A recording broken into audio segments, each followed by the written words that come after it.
All right. Hello, folks. Welcome to another episode, People First, Then Construction. Thanks for being here. Jonathan Sinelli here today. We have Khalil and Martin. This is really wonderfully exciting. We're talking about less stress, more time, more money, and about the possibilities that become possible when you take distribution checks as compensation for the risks and paychecks as time as payment for your time invested in your company. See, sometimes we have it backwards. We take distribution checks, we take drawings when the money is there, and the money doesn't happen to be there, and we pay ourselves, and sometimes we don't pay enough. And that rhetoric, that narrative goes on and on and on. And here's the other thing: these two gentlemen have known each other for such a long time. To talk about the power of mentors. Khalil gets into something that his mentor once told him, which is do things that matter. He really unpacks what that means, how that shifted things for him, how coaching soccer afforded him the ability to stand up in front of crowds. And Martin shares some really magical moments, and he leaves us with a really confronting poem called If. And we actually dive into that and dissect that. Today is spectacular. Thanks for being here. Thanks for making this happen. And I want to acknowledge the sponsor for today, which is Intelligent Change. Intelligent Change products. Link will be in the description. Use code Jonathan10. Save yourself 10%. Like you're saying, so what? So all I'm going to say here is that there was a point in my life where journaling wasn't part of it until it was. And how journaling shifted things for me, even simple things like the 5-minute journal, which I use almost daily, it really zones into our thinking processes, what we're grateful for, what we want to pivot towards this year, the day, and it allows us an opportunity to sort of really dig in and structure our day.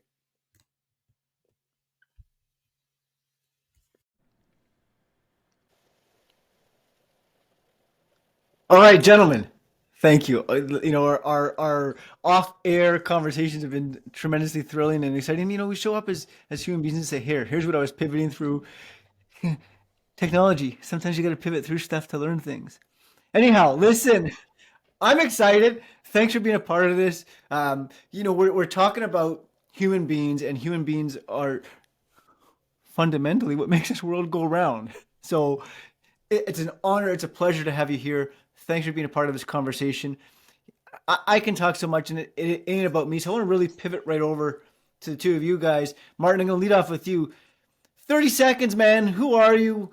What are you here for? Who are you as a human being? Share it with the world. Oklahoma guy. Been in business now for 49 years. Had some successes and failures. Last 12 years, I decided I didn't want to create a new company, so started coaching. Thought that would be easy, given my experience. Took a couple of years to figure out how to do it. Been doing it ever since. Will never stop until health or something like that requires it.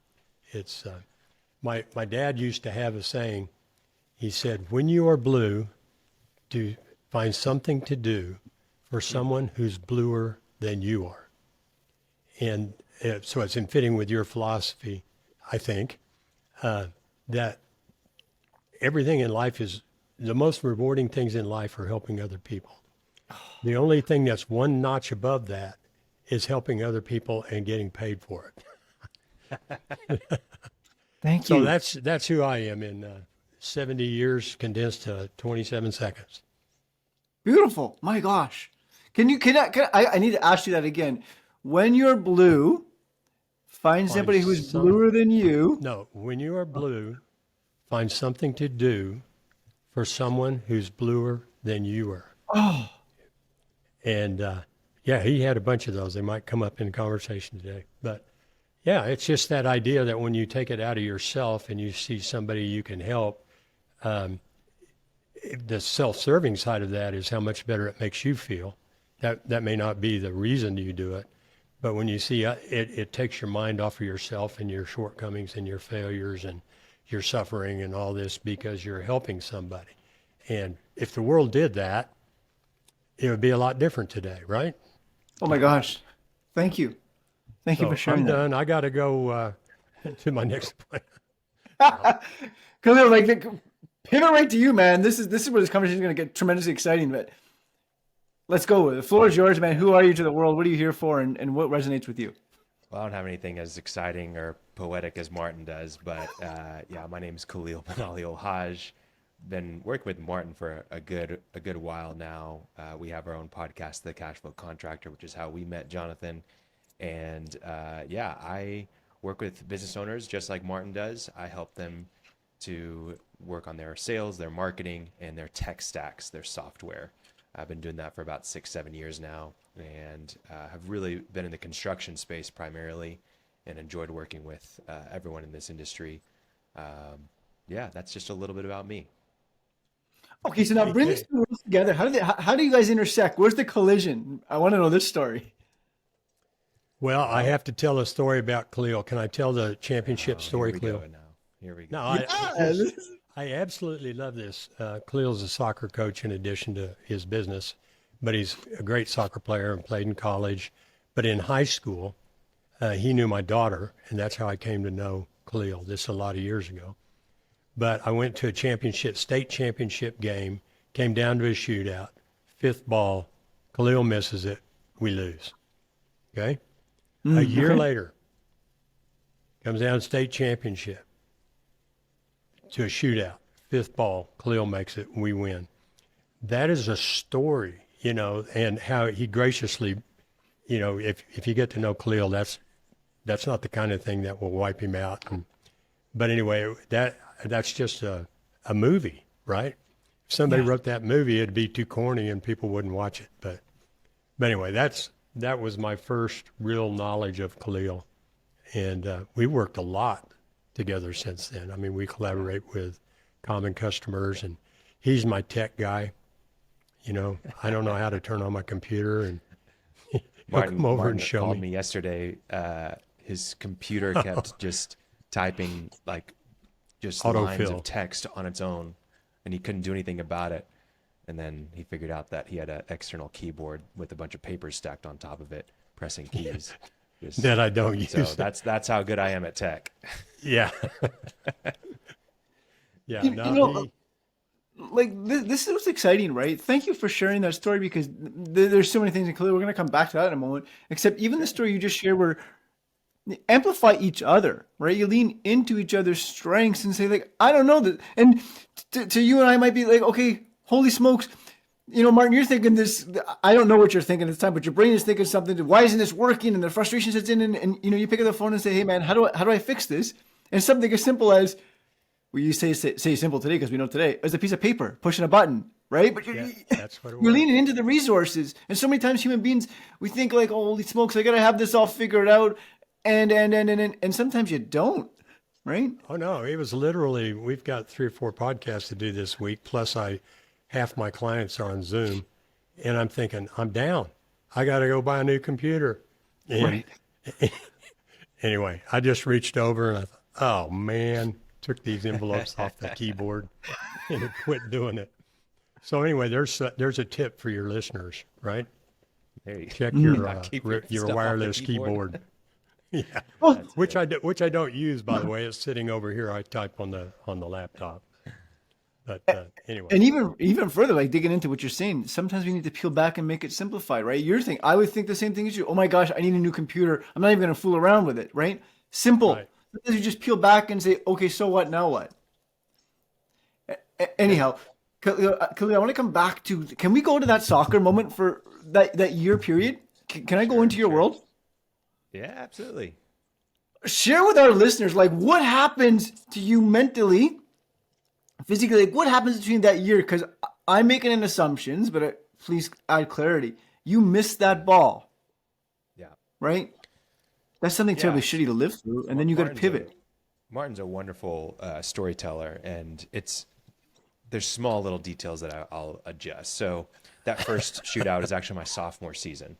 So I'm one of the younger guys on the team. We've got some great seniors, and it was actually a pretty big state final. We had about 5,000 people there. Really Oh, fun time. Get to the shootout. I'm the third shooter, not the fifth, but it's okay. I was the only one to miss. Um, it came down to my shot, and it was really heartbreaking. I actually was probably one of the better penalty takers, and it was a really good goalie I was going against, and he made a save and with his hand hit it off the post, hit it off his head, and then it went out. So it was Mm. just kind of like a whoa, like it was so close. Um, and I won't get into any more details with it, but I was pretty devastated because I was a sophomore. Mm. And then there were a lot of seniors that, our team hadn't won state in a few years. I think 6 or 7 years to be exact. And those seniors were really wanting it. They'd worked so hard. It was a monumental season for us. And they go out like that. And in so many ways, it feels like that's on your shoulders. But I also think in many ways, if it had been a senior that lost like that, I can't imagine what that would have felt like. And thankfully, I did have more time to go out. And so, that experience of being down, having that trial was also very great for being able to, understand what it means to be in a low spot, to have Mm. everyone looking down on you, or feel at least that they're looking down on you. I don't think anybody truly did. But just to feel that weight, I did. I did. Martin did. Uh, no, but to be able to, share that experience with others whenever they're having moments where they feel like everyone's looking down on them or they feel like they've let the team down, whatever it is, really has helped me to be able to persevere in those situations, to be able to empathize with others. And then it was my senior year that we did win the state championship a couple years later. And although the next year against the same team in the playoffs, I did make my penalty. It wasn't the finals though. Senior year, we won the championship though, and it was in a different team that we did it against. So little details of the story, but was able to overcome, was able to win the state championship, was able to share in that glorious moment of high school soccer. So yeah, Listen, thank you. Yeah, I'm so curious now, right? You know, the soccer world, and you've pivoted to, coaching soccer, which is magical and wonderful. sure, sure. And, share with our audience out there, soccer, whether it be coaching or playing, what has it really taught you about business and other human beings? Yeah. So I started my business in 2016, and I shortly after, I guess a year later, I was approached to and asked to coach back at the same high school that I played at, and I was thinking, man, I don't have time for this.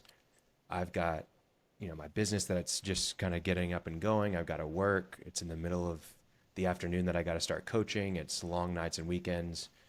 Um, but I always wanted to coach at my high school. I thought that's like a dream job. Like, wow, like that maybe when I retire or, maybe I'm older in age and I have more flexibility, I'll do that. But then I started realizing like, man, I don't, I don't have tomorrow guaranteed. Mm. So why am I putting something off that would be such a joy to me and really something that I feel called to in many respects? Why would I put that off? And so I called them back. I said, sure, let's talk about it and see what it would look like. And now I've been coaching there for I think this will be year 6, coming in the spring, and it definitely is a challenge. It's not something that's easy. I don't want to act like it is. It's a huge time commitment. It's put strain on the family and on the marriage, on the business, and in so many ways. But we make it happen. We push through it. It's a short season. It's 4 months, and there's so many different lessons that I take from that. Obviously, I'm on a podcast weekly with Martin. I'm on this one here with you today, and you get questions that you don't know you're going to answer all the time, but you get to practice public speaking with coaching every single day. And not only Oh. that, I have to think fairly strategically in my business whenever I'm working with clients or when I'm working on my business. And sometimes it's split second decisions that you've got to make. Well, the same exact thing happens in coaching. You've got to analyze the game in front of you, and then you've got to think of a different strategy, and then communicate that strategy in a way that people can understand it. And then you've got to live with the consequences of it as well. So many decisions that you're making. I'm getting up and speaking, and having to communicate sometimes complex strategies in a very simple way that can be understood. to 25 if it's just the varsity team, or we've got maybe 50 or 60 kids if we're talking about the whole program. And so and then also you've got your coaching staff, and you've got to learn how to delegate to those guys so that they can do things. And there's so many lessons that you can learn from having that, people would call it a side hustle these days. But that there's so much that you can take from something that you have on the side that's not inside your business, even though they're completely different. Coaching a soccer team is not the same as running an agency. So yeah, that's a long-winded, roundabout answer of getting to the things that coaching soccer has taught me in my business. Thank you. Teams and coaching and sports are so important. And I was just curious, it's CBC, right? Canadian Broadcasting Corporation? Yes. Did they carry the OU Texas game last Saturday? I doubt it. Nationwide? Yeah, I can't believe it. One of the greatest football games in the history of mankind. This little bias. Tragedy We're to in triumph. Norman, Oklahoma, where the home of the OU football Sooners are, but they played Texas last week. I'm just repeating the facts. This is just facts, right? No, our team, we had a coach leave 2 years ago and devastated our team, and we went 6-7 last year, and that's really bad because we're really good. And this year we were killed by our arch rival last year. This year we beat them in a tremendous game, and we're now ranked 5th in the nation. So from 110th to 5th in a year is a triumph, and we share in it. I didn't have anything to do with it at all. Don't play, don't coach, but it's just wonderful. And I'm just a little surprised Canada didn't carry the game, but.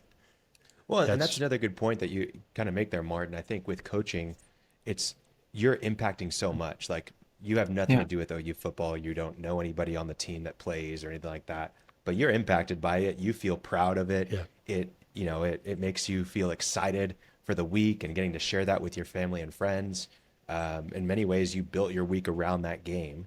And the same thing happens when you're coaching a team. You're involved in the players' lives. You're involved in their parents' lives. But then everybody else who comes to the game, the opponents that you go against, every way that you carry yourself has an impact. And so that's another great thing that I love about coaching, is that you are involved in the community. You do represent more than just your team.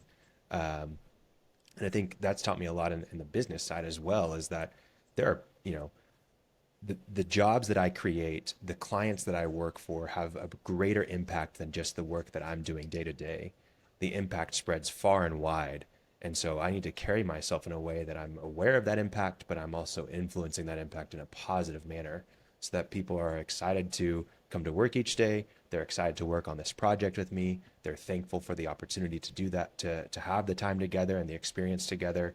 And then they are able to go into the other relationships that they have, the community that they share, their families back home, in a positive manner, and say, oh, I got to work with the coolest person today, or I was so excited to work on this project, or I can't believe we got that accomplished. It stretches far and wide. It does, and it resonates through every single vein of my body, and I'm jumping for joy inside, and I want to make illuminate it and make it vividly clear for others, because I have presuppositions and assumptions that are that are raging inside me. So, get this out there. Our audience out there saying, got it, guys. Cool. Sports, coaching. I get it all. I get the impact of it all. For those that are still on the fence saying, so what, now what? How does that, help me in business? How do you, Khalil or Martin, either one of you can jump in on this, but how do you take that and help clients, contractors, achieve success in their business, pivoting on sort of what we just talked about? I'm so curious. What's your thoughts? I'll just start with the macro, and Khalil can go more to detail. But Rudyard Kipling wrote a poem, If, which I'm sure people have heard of. It's a little out of fashion these days because it ends with, which is more, you will be a man, my son. And I have daughters, and I wish I could find a way to convert it. But one of the lines in there, if you can meet with triumph and disaster and treat those two imposters just the same. And that's one of the things that you must learn. Matter of fact, you're leaning back like that's a revelation. Go read If, I-F. Yeah. It's magnificent. And as I said, the only problem is it ends with that lines, and which is more you'll be, if you can fill the unforgiving minute with 60 seconds worth of distance run, you know, yours is the world and all that's in it, and which is more, you'll be a man, my son. If I could change those three words and make it rhyme, but the poem's too important. Yeah. But that triumph and disaster, I think about that all the time. Hey, Because I'll give it to us right here. I've got it pulled up.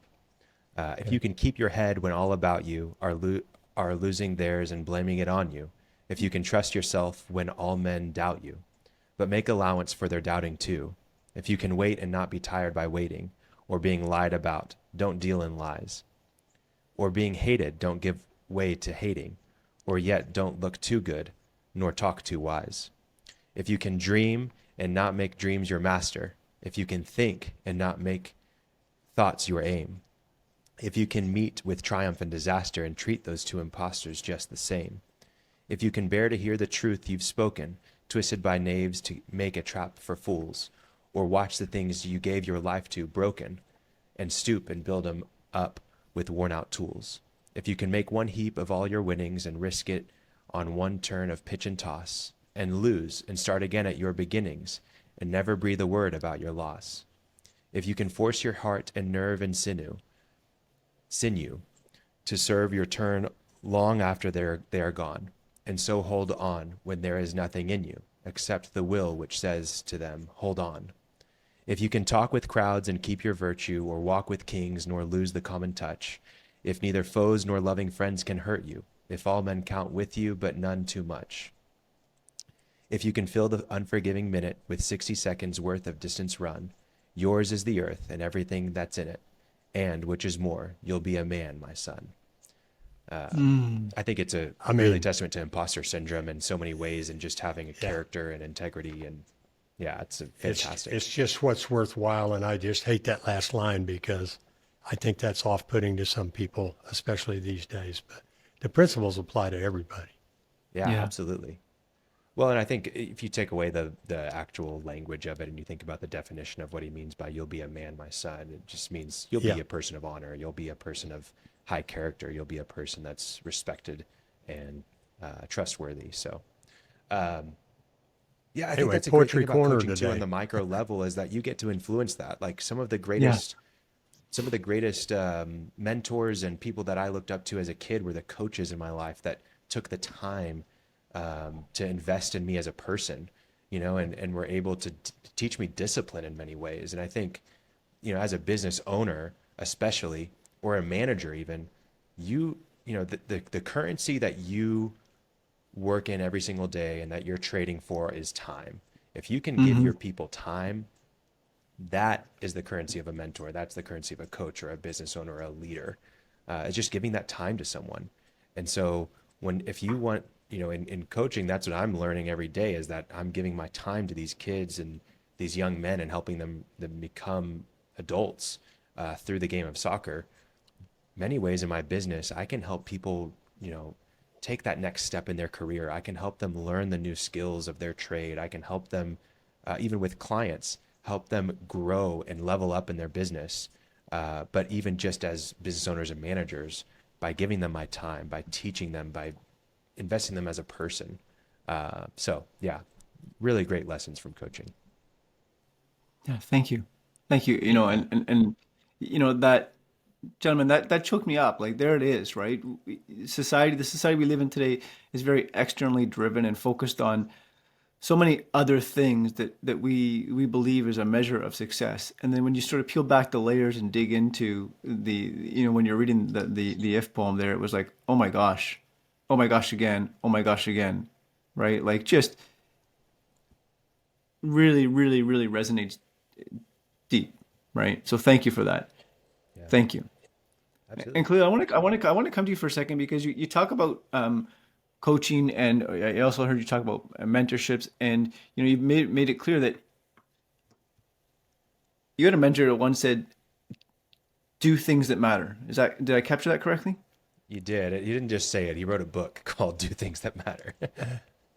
Okay, tell us about that because that's pretty Yeah, cool. yeah. Tim Mannon. I think Martin knows him. He's just an exceptional individual. He was my youth pastor growing up. He's now the pastor of a church in Oklahoma City called OKC Community Church. But he wrote a book called "Doing Things That Matter," and much like any author who writes a book, it's based on experience. And that's something that he preached to me as a mentor for a long time. Continues to be my mentor, but really was a I would say a bi-weekly mentor of mine for almost 10 years. We don't meet that frequently anymore, but still stay in touch. And, I think that line of do things that matter really captures almost the vision of my life. Like at the end of the day, I want to do things that are meaningful. And most things that are meaningful are for other people, just like Martin said to start the episode. Doing things for people that are bluer than you. But I think when you do things that matter, you're able to share stories about them too. Like, I think just like the currency of mentorship is time. That's what you have to put in. I think the byproduct or the profit that you can find in your life are the stories that people have, the stories that you're able to share with others, the memories that you make, and you can do that in a really impactful way through mentorship. I think, at the time of my life, whenever I started meeting with Tim, I was in college, really in high school, but going into college. And it's such a pivotal time in your life where you're really trying to figure out who you are, and as far as where I live, I'm in a university town. I see a lot of guys get right into college and they join a fraternity, and really most of their life comes about, it's about, fitting in and having the right clothes, going to the parties, getting the girls, all that kind of stuff. And that kind of defines the rest of their, young adult life. I see people, I can't even count on my two hands and even my 2 feet how many people I know that have gone to rehab just because they got too far into alcohol and drugs. I've had so many friends I'm 32 now, and so many friends my age that are already divorced, or are cheating on people, or whatever it is, and they have all these challenges in their life. And I really, not to say that I don't have my own challenges and I'm not perfect, but I would really bring it back to that young adult life where that's what they were kind of chasing. That was the model that they were following getting into their young adult life. And I was fortunate enough not to be in that environment and to have people in my life that were kind of shaping me in the right direction of doing things that matter. So that's really something that I've held strong on, and I've tried to impart on others, whether it's, I've had dozens of interns through my business that I've even paid at times if they were qualified to be paid for. And I've taken pride in mentoring them and helping them start their career in a positive way.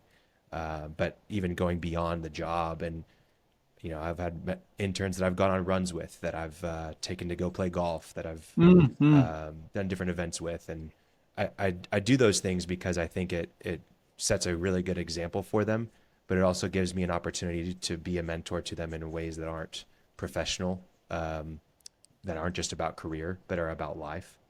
So I think I'm compelled to tell another story about Khalil, and you'll know why. I've hung around with him since he's in high school. But my wife and I sponsored or had exchange students from Santiago, Sure. Chile, Venezuela, Italy, and Fabi. I don't know if you even remember Khalil, but when you have an exchange student in your home, it's just like your kids. And if they're suffering, you're suffering. Anybody who has kids knows. Take your kid out to the first day of baseball and they're scared to death and they have to do it. But Norman is a big school. I don't know, 700 people or something. And we're taking Fabi over there. And what happens to exchange students in big schools is they tend to get lost immediately. Language barriers, they're different. People are trying to hang around with the right group, and they don't have time to. Well, my wife walked into the office with Fabi, and Khalil was in there, and he said, "I got this. I'll show her around." Oh my God.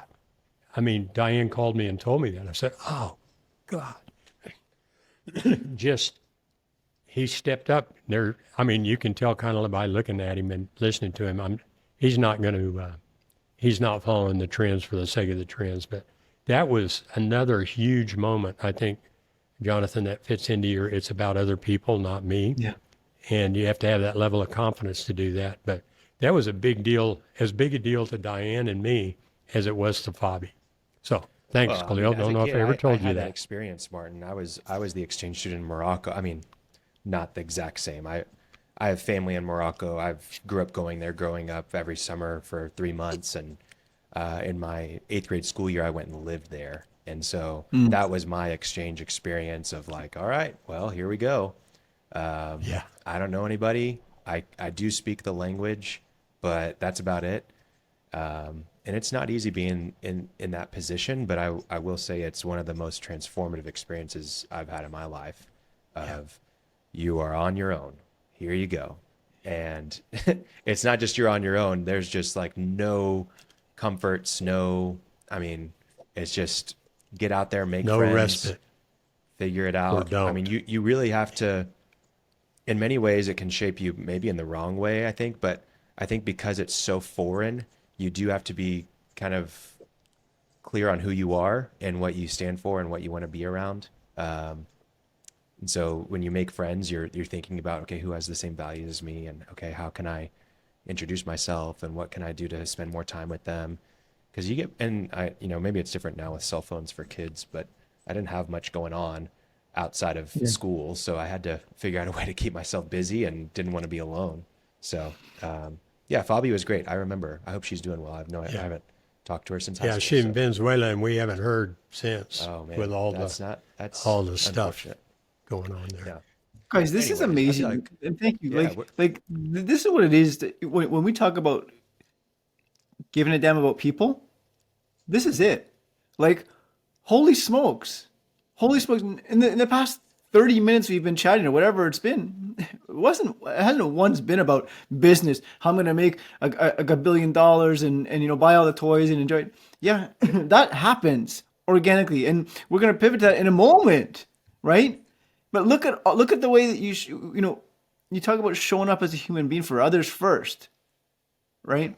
So clearly the spotlight's been on you, and I want to keep it on you for a moment in time because just bring this whole story of you to a business front right now because all of these things have formed who you are as a human being. And I think I heard you say in 2016 you decided to start a business. yeah. Well, they do kind of come to a head and kind of tie up in a pretty bow. So I'll do that for us for this. So with Benali, this is my company now. It was actually the second business I started. First business I started was called MBA Centers International, and it failed. It was a really great opportunity for myself and a co-founder, Gonzalo Garzon, to start a business where we helped foreign students not have to come to the U.S. to receive an American MBA. There's just a lot of prestige with an American graduate degree in general, but especially the MBA.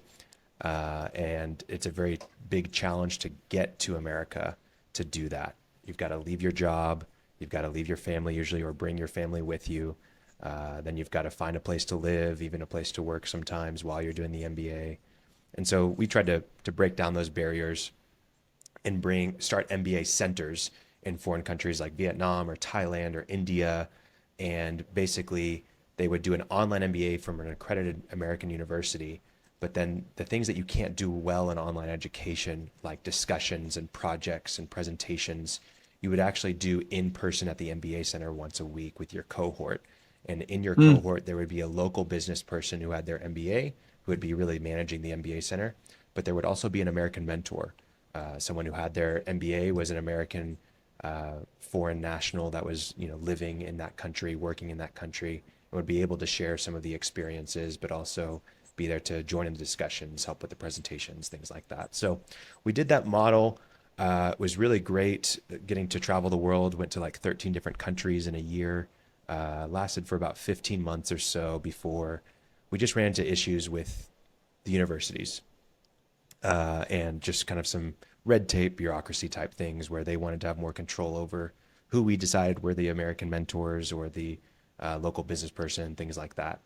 So we ended up saying, we called it quits, left there, and I started to work for a company called Build Zoom. Maybe some listeners have heard of them, maybe not, but they are really a data company. They know in the United States, at least, I'm not sure about Canada, In the United States, they have data on every single licensed contractor for every trade, commercial and residential, and every single permit that is pooled. Everything from permit for an electrical, outlet to, huge commercial buildings. It's all on their database. And then what they do is they use that data to then basically bring verification and confidence to using a contractor for a project. So if I'm a homeowner and I want to, remodel my bathroom or build a custom home, I can go on to BuildZoom and basically use it like Uber, where I can put in all my information and find that contractor. And then they will send me a list of verified, certified contractors that are licensed, that are insured, and that have the permits to back it up. So I can then say, okay, I'm building this custom house. I want to find this contractor. Oh, well, this guy only has bathroom remodels and kitchen permits on here. I'm not going to use him for my custom home build. So I worked there for about 6 months on the actual contractor side, where I was reaching out to contractors, showing them all the information we had on them, trying to get them onto our platform, thinking of ways to coach them through their sales, their marketing, to help them close deals through BuildZoom's marketplace. And it was a good experience, but it just wasn't for me in terms of, I didn't feel like I was getting to make the impact that I felt like I could make. I wasn't able to really lead people. And through that experience, I really realized that my strengths were in leadership and in strategy. And so I moved out of BuildZoom and started my own thing and started Benali.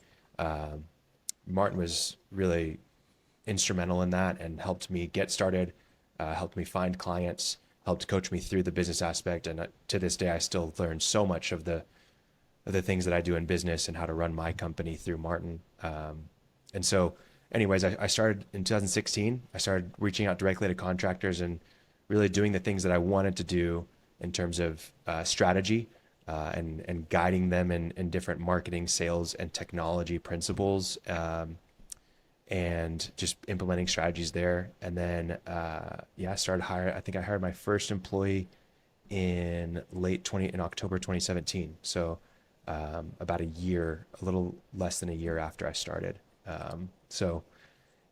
We continue to do a lot of the same things we do to this day in terms of helping contractors with their marketing strategy. Sales enablement is what we call it. So the content that they use as a sales team, whether it's brochures or calculators or whatever it is that they use to help their sales process. And then their technology, so the tech stack that they have, everything from their CRM and project management software to billing software, and just how that all works together for their customer acquisition and service process. So that's a little bit about Benali. That's how we got started. Through this, I'm able to implement all the things that I love to do in terms of leading people, being an influence in their life. And it's fantastic. Business has allowed me to pursue my strengths in a way that I don't think I would have been able to if I would have just, stuck into a, business development role, which I probably could, but I've really enjoyed doing it through business.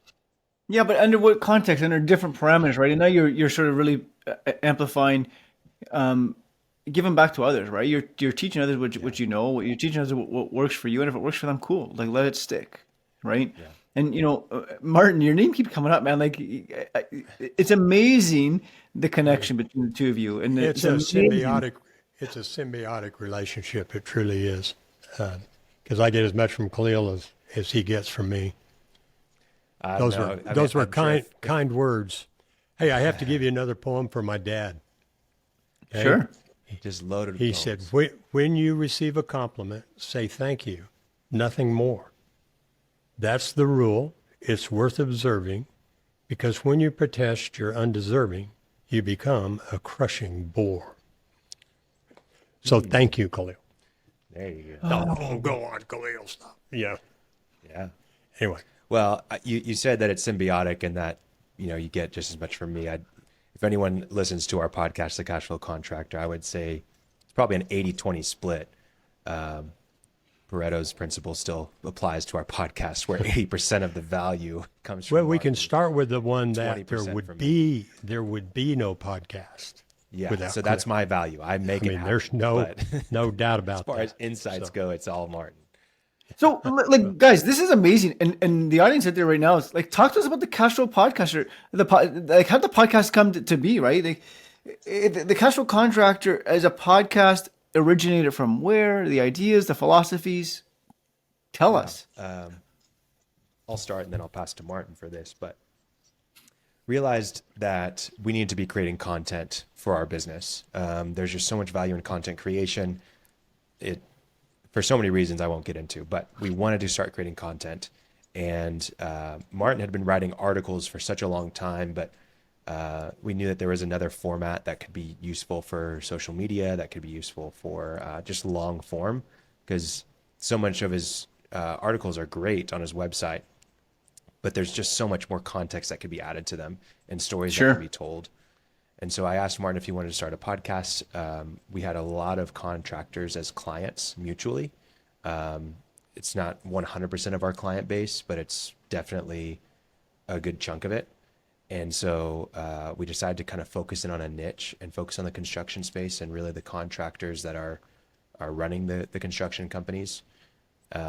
So we started with the cash flow contractor because cash flow is so important to the success, but just even the health and the health of the business and the business owner as well. what's our tagline, Khalil? Well, why don't you share it, Martin, and tell us why it's our time. Well, it's less stress, more free time, and more money. Yeah. And again, that is not directed about the most experienced business coach in the world, which I'm not, or the best podcaster in the world. It's not about us. It's about them.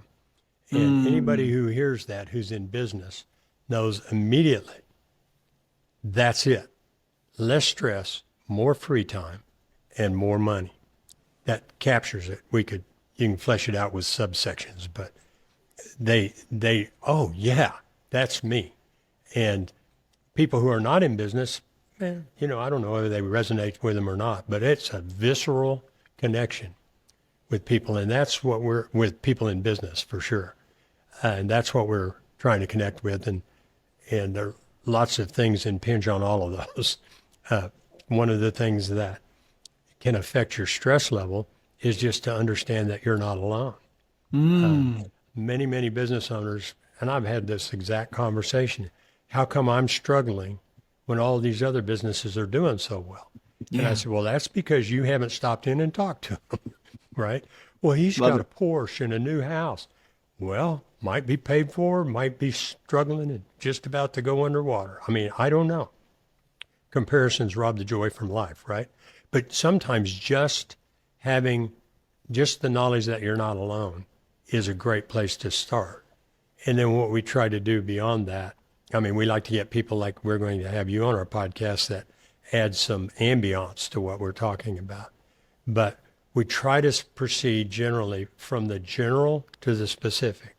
In other words, here's a philosophy, here's your idea, here's where you're heading, here's the big picture. But that's nothing but theory unless we get it down to do this by Friday. Something you can actually do. But you're giving it context, I think is the way Khalil was talking about it, because you know why you're doing that by Friday. And you know that at the end of a year, if you've been doing that, you can look back and say, I am in a different place. I am a different person than I was when I started this. It's not the hamster wheel or, as we always say, Groundhog Day, the same thing over and over and over and over and over. You got to get out of that. And so anyway, that's kind of what's behind it. We're always looking for subjects that are not conventional. I mean, we've done an awful lot with books and cash flow and marketing and culture and vision and things like that. But we recently did one on mental health in the construction industry, which in the United States has the highest suicide rate of any occupation. People always say, I thought it was dentists. Well, I don't know about that. It is construction workers, 0.51 deaths per 100,000 people in that. So that's something that adds context and ambiance. And to your subject of how do you treat people, they're not automatons out there running machines. They don't leave the fact that their wife told them she was leaving them when they got on that loader, they didn't leave it in their truck, right? So anyway, we try to find things like that shed some light, maybe other than just specific business advice, right? But and it's an and conversation because you're doing both, right? I think the biggest thing that resonated right now, which we're talking about, was the ideology is that, hey, folks, you're not alone, right? You talk about stress. We all have stress. We all carry stress. We all manage stress.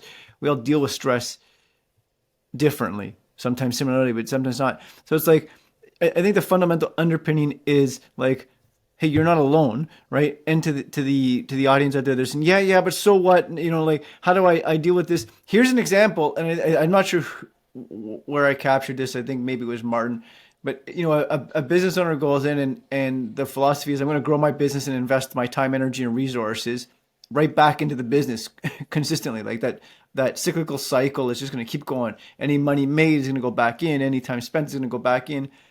And then something sort of caught my attention, and I had clarity to make sure I captured this correctly, about taking a paycheck for your time and dividends for the risks. Is that I want to pivot to that because it's like, hey, folks, you're not in this alone. And by the way, here's a tangible takeaway.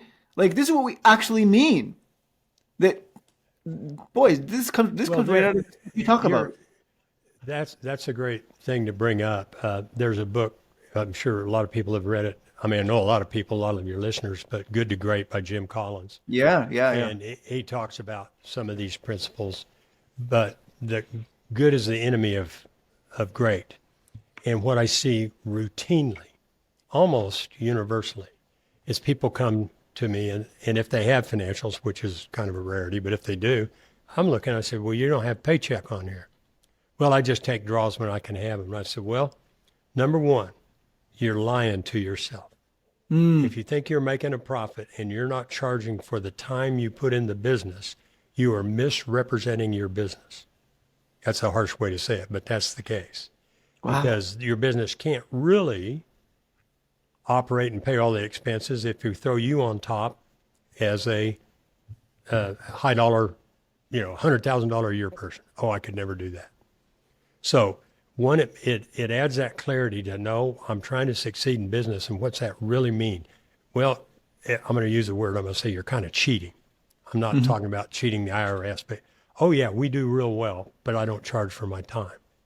So we just like to make the point universally that you should get a paycheck for the time you spend at work for your effort.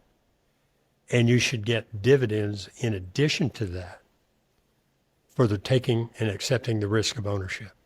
Okay, that's two things. Some people, we're going to have a guest on here this month, I think, Tom Reber, makes a point in his book that he calls it oxygen. If you're on an airliner and that loses pressure, the masks drop, and what do they tell you to do? Put your mask on first before you help the others. Well, you have to, in your business, get oxygen. You have to be paid for it and set the bar so you're not kidding yourself. That's another $6,000 a month for me to have a paycheck where the taxes make $10,000 a month for a paycheck. And wow, I got to go make $10,000 a month more just to break even. There's reality. Now you're not kidding yourself. Now you're not doing excuses. Now I have so many people, and I even include me in this, although I hate to admit that publicly, but is that, this is good enough. It's not bad. Right. Well, what could you really do? That's the one that really gets me. I go, what could I really do if I really dove into this, got aggressive, got rid of my imposter syndrome, which we talk about? What could you really do? Well, it's good enough, right? So that's the principle behind taking a paycheck for your effort and a dividend for your risk, that you're no longer fooling yourself. And man, it's as common as dirt. Just people don't do it. Or they take $2,000 a month and then they take $8,000 draw when they have the cash. And a lot of times they shouldn't have because they don't know what their payables are. But anyway, no, make it what it is. And Right. we have a mutual client, one of my favorite guys in the whole world. I'm going to say his name, Sergio, right? Listen to our podcast. Go listen to episode Mo Money, Mo Problems. And you just get one of the most entertaining stories. But this guy came to me 6 years ago, maybe 5 or 6 years ago. I don't remember.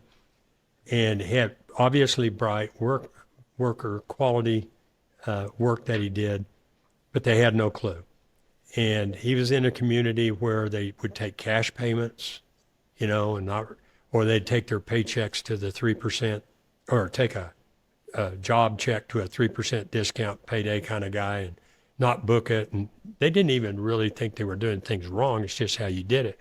Sure. And we said early on, no, we're not doing that stuff. You have not won if you cheated. You win if you play by the rules and kick everybody's butt. Now that goes away from the people side, but that's the competitive side. And of course. he is rocking it now. He is, I mean, we could spend the whole time just talking about the growth of this one person. And Khalil knows, because Khalil worked with him and did a lot with him on his marketing and everything else. But you should see him. He stands up straight. He's excited about everything. He's interested in everything because he's playing by the rules and he's winning. But it took a long time, right, Khalil? I mean, he owed a lot of money to suppliers, and his peers just bailed on him. Really? Didn't even take bankruptcy. No. That's real common too. They got behind and they just quit. Didn't even take bankruptcy or anything else. Sergio goes, nope. He paid everybody. And guess who the supplier's main hero in this world is? Sergio. Because he didn't stiff them. They saw what he went through, and he made it out the other end, and he gets special deals. He's their hero. Now, I don't know how that actually applies to dealing with others, but that goes back to that idea of you're lying to yourself if you're not taking a paycheck. You're not really running your company right. Take a paycheck, take dividends. Dividends come from profits, so you have to make a profit. So now you know what you really have to do. And it gives you the courage, maybe not the courage, the determination to do it. And after you've done it a few times, like raise your prices, that's a simple one. Yeah, I need to raise my price. Well, I'm scared to do it. I need to work. I go, no, raise your chin up, add 10% to your bid, walk in there and tell them that's what it costs. Right. And don't say because, or they say, well, how can that guy over there bid it for less? I go, I don't know. I don't know anything about that guy. Yeah. This is my price, and this is what I have to charge to do this job right and take care of you if there are any problems. You sell a couple of those, pretty soon it's normal. But if you're back in that scarcity mentality of, I can't take a paycheck and I don't really make any dividends, your whole thought process, I'm going to say, is wrong. I don't want to call people wrong, but it's not a success-oriented thought process. Yeah. I love it. And, here's how I tie all that in, right? If we're not whole and complete ourselves and we don't look after ourselves first, how the hell can I show up for anybody else? There you go. Yeah. That's right? the oxygen. There's the oxygen, right? You got to have oxygen. You got to be whole and able to function, or you can't do anything for anybody else. Yeah, can't do anything for anything. Look, here's the other thought that sort of buzzes into my mind. Do people even, from your guys' experience, and do people even know what they want in business? Like, a loaded question, right? And I'm not trying to lead the jury here. It's super simple. It's like people think they know what they want. Do they?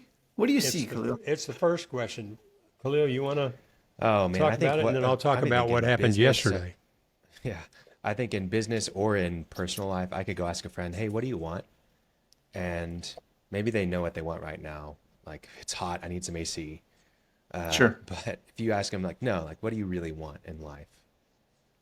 They're lost. I think it's the hardest question to answer.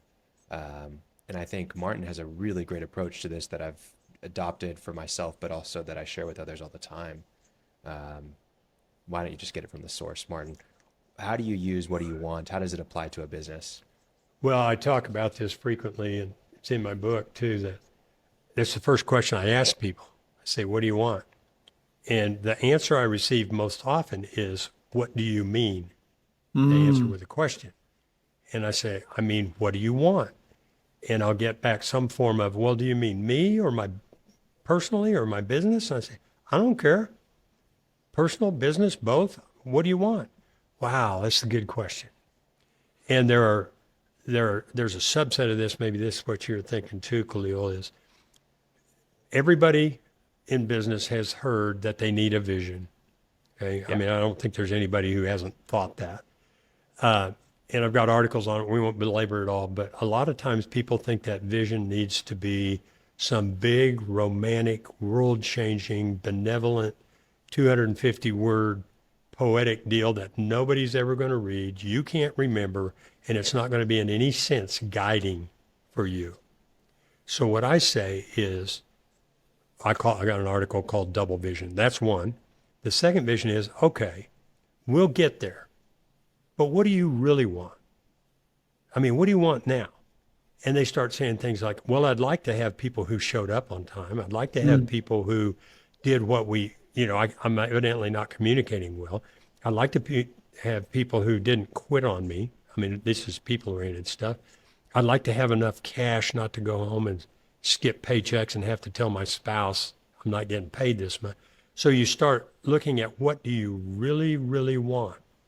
And it's that general to the specific again. If you can identify that sufficiently well, we can take concrete, identifiable steps to doing it. If you say, matter of fact, I'm not making fun of our tagline, but if you say, I want less stress, more free time, and more money. Okay. How do we define what less stress is? How do we define how much free time do you have now and how much do you want? And how much money do you have now and how much? We have to get specific. And then you reverse engineer it from, well, what do I have to do to that? And then you get down to something you can do today, specific. And at the end of that, you can say, I did it or I did not do it, right? And then you go to the next step. And then the results start to come in. They don't come in the first day. Maybe a mindset change does, but eventually you start. One thing is about coaching is you need to chronicle these things too, because they will completely forget. Hey, do you remember last year? Or one question I ask people a lot, and Khalil does too, what would have been a tremendous amount of sales for your company when you started? Oh man, if I could have, I'm thinking of a guy that's in fire prevention. Khalil knows who I'm talking about. Yeah. He goes, oh man, if I could have done 100,000 a year, I'd have been on top of the world. So what are you doing now? I'm going to throw out a false number. 6 million. Really? Well, how about 15? He goes, I don't know. Well, you said 100,000. Actually, this guy, he does know. But, you forget what your perspective was earlier, and you need to track that so you can look back and say, by golly, I have changed. Otherwise, you're in that Groundhog Day thing again, where you're just kind of spinning your wheels and having the same issues and going around telling everybody millennials don't like to work. You can't hire a good millennial to work. Had the conversation with a guy yesterday. He wasn't espousing that, but we were using it as an example of how your thinking is. I say, people say all the time, I don't hear a day when I don't hear about lazy millennials who are weird. Right? I say, millennials don't want to work. I say, really? I can promise you, I can name with very little effort 5 millennials I know personally, one of them is on this podcast, who work harder than almost anybody else I know. So it's not true that millennials don't work. Your mindset has said that they weren't, that they didn't work. Therefore, that's all over your countenance, that when you approach them, that's all part of who you are, and they see that. Or you say, no, there's a mix of millennials just like any other generation. I got to go find these good ones who will work like crazy, right? So anyway, I think it started with vision, and I got clear into millennials. Listen, there's a lot there, guys. And I really want to acknowledge you and thank you for illuminating this and bringing this to light. We've touched on a lot. We've talked about a lot. I truly appreciate you. And the last thought buzzing through my mind is like, is there something burning through your brain that we haven't yet touched on that you want to sort of share with the world? Something you haven't said that you think is worth sharing? Khalil. Either one of you? Man, I think, as people first, I think in general in business, like it's really easy to, I'll go to both sides of the pendulum. It's really easy to be so focused on the profit that you completely miss the rest of your life. You completely miss the opportunities ahead of you in business. And on the other side of the pendulum, it's so easy to be focused on the people in your business and in your life, or the subjective reasons why you're in business, that you can completely ruin your life or ruin the lives of others by setting unrealistic expectations of what it's like to work somewhere and make this great salary in a company that's actually bleeding money and not going to be successful and going to go bankrupt. And so you got to definitely find that balance. I think something that I've learned from Martin that I think is so beneficial here is that when you are running a profitable business, it allows you to do the things that you really want to do in your life and in your business much easier and much more soundly and in a healthy way. So you have to have that profit aspect. But when you treat people fairly, when you invest in their lives as individuals and you give them your time, you're able to then have a business that isn't relying only on you, but is supercharged by the people in your company that want to go to bat for you every single day so that you can make a profit. So don't swing too far one way or the other, but the profit is absolutely necessary and the people are absolutely necessary in your business. Thank you. That was beautiful. I'll throw out one thing in closing that may run counter to, or sound like it runs counter to everything we've been talking about today. Mm-hmm. When people talk about it's all about the people, which is and I agree. So let's get that out there. Being about the people does not mean you're a patsy. Right. Okay? That is hugely important. Khalil, you have to discipline as a coach. You have to discipline as a parent. You are not a patsy, but you are understanding. You have a whole talk on empathy, Jonathan. To me, empathy means you understand the other person's position. It does not necessarily mean this is terrible, but I'm going to say I could empathize with the Palestinians. Not everything that's going on now, but I bet there's another side to this story. I do not agree with anything that has happened here recently, and hopefully that'll be long history by the time some people hear about this. But you are not a patsy. And I do find that the wants and needs of people who want to work from home and they want a 4-day work week and some of these things, they actually initially make me mad when I hear that. I say, I'm taking all this risk. I'm spending all this money and I'm going to go down. You're not going to go down. And you want to work 32 hours, right? Which is a big deal right now. So I have to deal with that. It is about the people first. Mm-hmm. Because you can't do anything without people. But it also is the measure of that. It does not mean you're a patsy.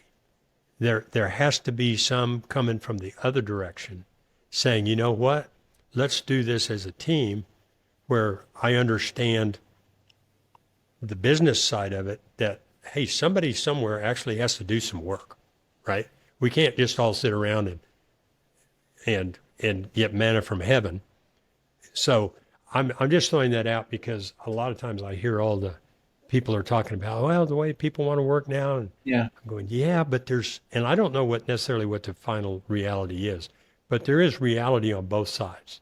And we cannot just be patsies. We have to be responsible, but we have to consider everybody involved.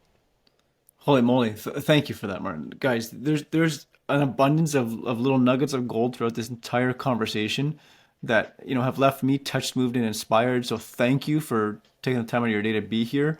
It's resonated deep with me, and I know that if it's resonated deep with me, it's going to resonate deep with many others out there. So thanks for making it abundantly clear and vividly.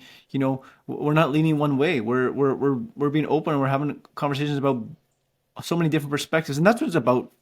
For me, is challenge the status quo. The things that make you think, right. Dig in. So thank you, guys.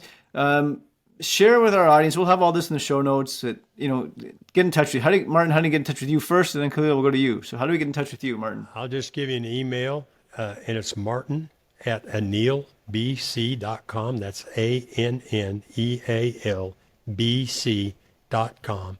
And I'd love to talk to anybody about any subject. Thank you, Martin. And Khalil? Yeah, absolutely. For me, Khalil, KHALIL, at Benali, BENALI.com. You can also find me at benali.com if you're interested in working with me. Other place you can find both Martin and I is our podcast, The Cash Flow Contractor. You can find it on YouTube, Spotify, Apple, anywhere else that you get podcasts, as well as our website, thecashflowcontractor.com. Thank you, guys. And folks, not to worry, all that will be in the show notes with easy links. So you don't need to remember it all. You just have to tap on it and click and connect with these wonderful gentlemen. It has been an honor, a pleasure to share space with you. There is so much more here, and I look forward to our future interactions, our future conversations. Holy smokes, guys. Thank you, thank you, thank you. Thank you. Thank you, Jonathan. Take care, guys. Bye-bye. Are we uploaded? Mine says 99%. Hello. Thanks, everybody, for being here to the end. I truly appreciate you investing the time, energy, and resources into my time, conversation with Khalil and Martin. Truly magical. Listen, every conversation we learn something. The thing is, when you listen to learn something, you're always going to get something. Thanks for being here.